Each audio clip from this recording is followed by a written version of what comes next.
강해야 돼. 오늘 강해지는 거. 오늘 강해지는 것이 무엇인가? 이런 걸 생각할 때는 저도 이제 중국에서도 지금 내가 중국에 있다 그러면 중국에 아마 노신미술대가 아니라 뭐 천안을 하늘대학을 나갔다도 1등에 안 갖다 놨을 거예요. 그때는 그 민족을 그렇게 우리 민족을 그렇게 짓밟는 상황은 아직 좀 단계는 좀 아니었던 조금은 그런 경향이 있지만도 좀 지금보다는 확실히 좀 허선했거든요. 그래서 내가 중국에 그 6만 명 시험치에서 1등 들어갈 수 있어요. 만약에 우리 민족이 1등 들어갔다는 게 이것도 기적이거든요. 근데 내가 1등 들어간 거 그거 원인은요. 절대 제가 총명해서 1등 들어간 거 아니에요. 제가 그림을 열심히 그려서 들어간 거 아니에요. 우리 민족이기 때문에 돼요. 우리 민족 그것이 100번에 90에 절대적인 작용을 한 거예요. 그게 우리 민족이 뭔가면요. 이 우리 민족의 정신력이 일반 사람하고 달라요. 그래서 저는 이제 그 대자연을 관찰하는 거, 또 자연의 끼와 맥을 그림에다 이어서, 그 다음에 그림을 그려서 사람을 감동 주는 거, 이것을 이제 그 어릴 때인데 그런 방면에서 이제 작품을 그린 거예요. 근데 중국의 그림이 사실은 그 비례라든가 뭐 대생의 기본은 안 되거든. 뭐 재백색 그리고 솔직히 말해서 대생 다 엉터리입니다. 그렇죠. 그리고 뭐 형편없죠. 그리고 역사 그림은 전부 다 이제 서양 그 그림하고 비하면 다 빵점인데 뭐 때문에 동양 문화가 최고인가? 영혼을 담았기 때문에. 정신을 살렸기 때문에. 근데 근데 후에는 서양의 문화 그것도 못 따라가고 또 정신도 안 담고 그러니까 이제 엉망이 돼버려요.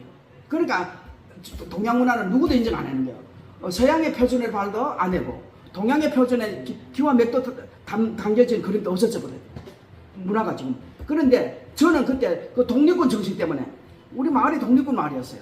그러다 나니까 이제 거기서 가장 영향, 그저 받은 영향이 그 하나밖에 없고, 민족 살려야 된다는 거, 당군 정신이 뭐라, 아버지 없는데 딸아이도 앞으로 문화만 잘하게 되면, 기린만 잘, 우리 경상도인데, 기린만 잘 그래도 남북 통일도 해주고 세계를 지배할 수 있는 민족이 될 수 있다. 이런 교육 그냥 받았어요.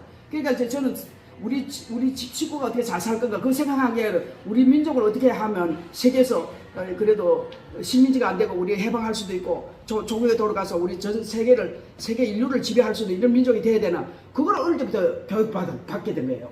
그러니까 이건 우리 민족이니까 저한테 그런 교육을 줬거든요. 근데 그 정신으로서 내가 자연을 그렇게 그렸어요. 자연을 그렇게 그린 것이 그 대학교 노신미술대학교 그 동양학회 선생님들이 시험 점수 감정을 하는 그 사람들이 다 놀란 거예요. 자기네도 못 그리는, 선생도 못 그리는 그림을 학생이 그렸으니까. 어쨌든 그래서 6만 명 중에 1등 한 거, 그것이 우리 민족이기 때문에 언젠가는 이거 밝혀야 돼요. 6만 명 시험치대. 그 다음에 등소평양, 그거는 그때 모태통 시대고, 또 등소평양 올라왔을 때 이거는 나는 순수하게 우리 민족의 전통을 이어간 사람이기 때문에, 만약에 우리 민족이 정신을 못 받았다면 제가 아무리 노력해도 안 돼요. 솔직히 열심히 뭐 그랬다 해서 절대 올라갈 수 없어요. 그 사람을 감동시킨 거는 동양의 그 역사적인 영혼을 그려내는 그 그림에서 제가 1등이 된 거예요. 이걸 진정명한. 그리고 동양화계, 원래 내가 지원한 데는 동양화계는 디자인이라, 디자인과는 35명이야. 동양화계는 6명 뽑더라. 6명 뽑는데 그건 못 들어갈 것 같아서, 전국의 인구가 그때는 4억 5천 9백만 원인데 그 많은 인구에서 6명 뽑는데 그건 아무래도 못 들어갈 것 같아서 아예 30명 들어가고 보자 해가지고 35명 거기다 신청을 했거든. 그다음 그때 신청했는데 그때 구술할 때 시험, 필기 시험 다 하고 그다음에 구술 시험에 나보고 물어보더라. 왜 이제 이 그림을 이렇게 훌륭하게 그렸는데 말이야, 이렇게 디자인에다가 신청했는가. 그래가지고 솔직히 말해요. 난 이거 못 붙은가 봐. 그러다 그렇게 말하면 안 되거든. 디자인도 어떻게 뭐 작용, 국가적으로 좋은 작용한다 이렇게 말을 해야 되는데 나는 솔직히 그렇게 말을 했죠. 근데 그 선생이 동양화계 책임자라. 그러니까 저를 동양화계 끌고 가고 싶어서 거기서 지원을 받고라는 거예요. 그거는 그 사람들이 그 지원을 받게 되면 감옥 가는 거예요. 아주 큰 원칙적인 착오지 뭐. 죄를 짓는 거예요. 그런데 그거 불구하고 저를 동양화계를 갖다 연 거예요. 갖다 엮고 그 다음에는 국화계로 국화계로 그랬어. 국화. 근데 나 국제도 쓸 줄 몰라가지고 국화라는 그 꽃인 줄 알았어. 그리고 국화되니까 그게 아니라 나라 국자로 썼는데. 그럴 정도로 내가 이제 동양화계로 넘어갔어요. 근데 이 동양화계에서 또 연구한 것도 저는 가정이 곤란해가지고 뭐 화려한 이런 생활에 젖을 사이가 없이 집은 북한에 가 있지. 북한에 가서 북한에 얼마나 사람 살 수 없는 곳이라는 거 아버지가 3년 동안 계속 전화가 오고 편지가 오는 거예요. 북한은 사람이 살 수 없는 곳이라는 거. 아버지가 그렇게 정직한 사람이 그렇게 말하게 돼. 저는 아버지 말을 대통령 말보다 더 믿습니다.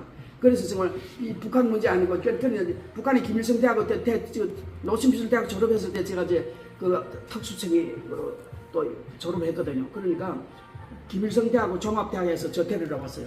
그 조선과에 학장을 하라고. 6.25 전쟁 때문에 북한에도 그림 제대로 못했거든요. 그래서 배워줄 사람이 없다다 하니까 나 같은 사람은 이제 거기다 학장으로 김일성 대학의 학장으로 모셔가려고 몇 번 나왔던 거예요. 근데 제가 중국의 그림이 최고가 되기 전에는 절대 안 간다고 결심을 한 거예요. 중국의 그림이 북한보다 훨씬 잘 그리고 남한은 더 말할 것도 없고 이런 거거든요. 그래서 중국의 최고 된 다음에 간다고 저는 거기 안 가고 또 뭐 그 과정을 말하면 소설에 있었으나 저는 조선족 그 그림 배워주려고 중학교에 가서 선생질도 하고 그 월급도 나르고 인격도 낮고 그런데도 저는 국방부 예술원에다가 저를 분배했어요. 제일 좋죠 뭐. 월급도 몇 배가 더 높고 뭐 대우도 많고. 그래도 내가 거기를 안 갔어요. 안 가고 이제 그 천안 중학교 우리 민족 중학교 미술과라는 역사 얘기를 배워준 적이 없죠. 그러니까 인재가 나올 수 없잖아요. 그래서 저는 그 인재 배양하기 위해서 저 중학교 선생님으로 간 거예요. 내가 신청을 해서. 덩덕은 이제 거기서부터 이제 어릴 때부터 교육을 받아난 이제 민족 살리는 그게 이제 머리가 이제 건전히 꽉 차 있는 거예요. 그러니까 저는 이제 그 민족 정신이 그냥 살아있던 그 길에서 그냥 그림을 그리다 나니까 저는 대학교 졸업한 다음에 그 다음에 문화혁명 끝이 난 문화혁명인데 또 반역자가 돼서 민족 그림 너무 많이 그렸다 해서 민족 분열자라 해서 반역자로 또 탄압을 그냥 당하고 그랬지만 해도 10년 계셨어? 10년 동안 반역자로 반역자로 됐죠. 이제 막 방에 불도 못 켜고 그렇게 추운데 영하 30도가 됐는데 불도 못 켜게 하고 불 때는 것도 없고 그래 얼어 죽을 뻔도 하고 그랬는데도 얼어 죽을 그때 내가 그 소설을 쓴 겁니다. 근데 소설을 입을 이렇게 뒤집어 쓰고 이제 소설 안 하다가 이제 요 종이장에 요 성남광만 하는 그 종이장에다 글을 써서 한 장에 치마를 뒤인 거 있고 한 장에다는 백종이 한 장에는 쓴 거 였고 안전한 선한 글 썼죠 소설을. 그래서 내가 그림 그리는 사람이 소설 쓰면 안 되거든요. 그래서 숨어서 써야 되는데 숨어서 쓸 시간이 없어서 그래서 짬짬이 그 시간을 그렇게 이용해서 그 소설 쓴 겁니다. 그 배경이 나온 거고 앉아서 쓴 거 아니고 그렇게 해서 대화 소설을 쓰셨어요. 예, 그렇게 해서 소설 우리 민족의 역사 내가 안 쓰면 쓸 사람이 없을 것 같아요. 내 중국에서도 그걸 느꼈죠. 그리고 우리 민족의 역사는 살아있다는 거 그걸 알리려고 내가 그 소설을 그렇게 썼던 거예요 사실은. 그래서 이제 그래서 이제 중국에서 그 소설도 그렇게 해서 그러면 조건이 좋아서 쓴 게 아니고 사실은 그랬었지만 이제 저는 이제 우리 민족 역사 이걸 그냥 머릿속에서 생각하고 이렇게 또 그림도 그냥 그런 그림만 그렸죠. 근데 그런 그림이 혼이 들어있으니까 다들 그림을 인정을 해주는 거예요. 근데 이게 민족 혼이란 말이에요. 그러니까 이제 중국에서는 좀 경각성을 높이죠. 내 그림에 대해서. 그랬었지만 제 그림은 그림대로 자세히 있었기 때문에 인정을 해줘서 그 다음에는 중국의 문화혁명 때는 10년 동안은 저는 반역자로 이제 들어갈 수밖에 없죠. 우리 민족만 위해서니까. 전 중국을 생각하지 않고 중국 우리 민족 해방할 거 내가 한국 가서 한국 살릴 거 그것만 생각했거든요. 근데 그때 숙청 안 되고 안 돌아가신 게 다행이에요. 그때 죽을 뻔도 몇 번 했어요. 중국에서도. 그랬는데 그것 때문에 또 남편은 또 요령성의 성장까지 올라갔어요. 그때는 또 조선족이 남편이 잘나서 올라간 게 아니라 잘난 것도 있죠. 그런데 이용한 거예요.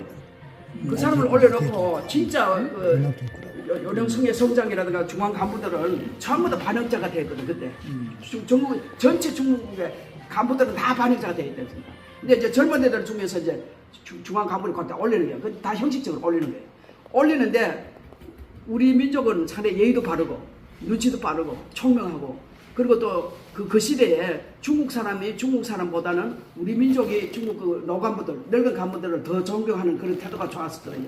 그러니까 그 노간부들이 저 남편을 성장을 할 걸 보낸 거예요.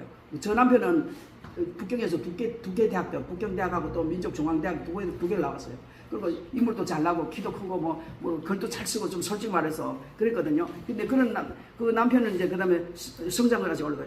근데 남편이 연애할 때는 자기는 그 사람은 문학계를 졸업했거든요. 자기는 시를 쓰고 나는 그림을 그려서 우리나라 아주 문화사업을 하자고 언제나 그렇게 약속을 했던 건데 연애 편지 내용도 전부 다 그거던데 하루에 편지 한 장씩 왔던 거라 나는 이제 먼저 나오고 그랬는데 그랬던 사람인데 이제 이 정부에 들어가가지고 그런 높은 직책에 오르다 나니까 사람이 변한 거예요. 막 그 정치에 완전히 빠진 거예요.